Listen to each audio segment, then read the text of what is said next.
పిల్లల చదువులపై తల్లిదండ్రులు దృష్టి సారించాలి అన్నారు ఏపీ సీఎం చంద్రబాబు. ప్రభుత్వ పాఠశాలలు ప్రైవేట్ స్కూల్స్ తో పోటీ పడేలాగా ఎదగాలి అన్నారు. వైసీపీ పాలనలో విద్యా వ్యవస్థని అస్తవ్యస్తం చేశారంటూ ఆరోపించారు సీఎం.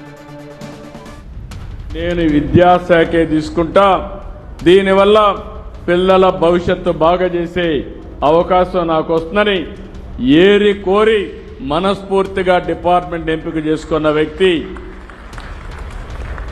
లోకేష్.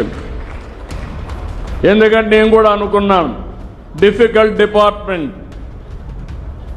అనునిత్యం పనులుంటాయి.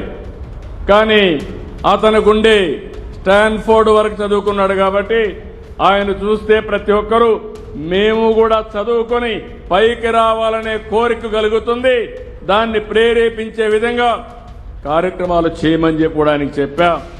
ఒక నెల్లూరు ఒక స్కూల్ అయితే నో వేకెన్సీ బోర్డు పెట్టారు.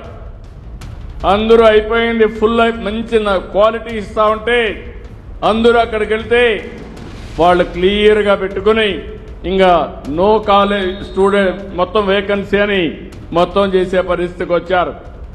ప్రతి ఒక్క స్కూల్ కూడా ప్రైవేట్ స్కూల్స్తో పోటీ పడాలి, నాణ్యమైన విద్య ఇవ్వాలి. అవసరమైతే మళ్ళీ పిల్లలందరూ మన స్కూళ్ళకు రావాలి. ఒకసారి డ్రగ్స్కి అలవాటు పడితే చాలా ప్రమాదం. ఆ విషయం మీరు గుర్తుపెట్టుకోవాలి.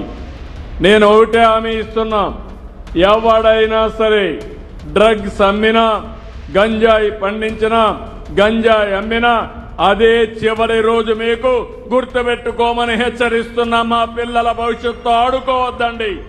గడిచిన ప్రభుత్వం 5 సంవత్సరాల్లో ఒక్క టీచర్ని నియమించకుండా విద్యా సంస్కరణలు తెచ్చామన్నారు. టీచర్లు లేకుండా విద్యా సంస్కరణలు ఏముంటాయని నాకైతే అర్థం కాలేదు.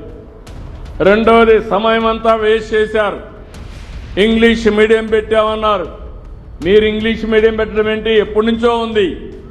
అలాంటిది లేనిపోని సమస్యలు తీసుకొచ్చారు.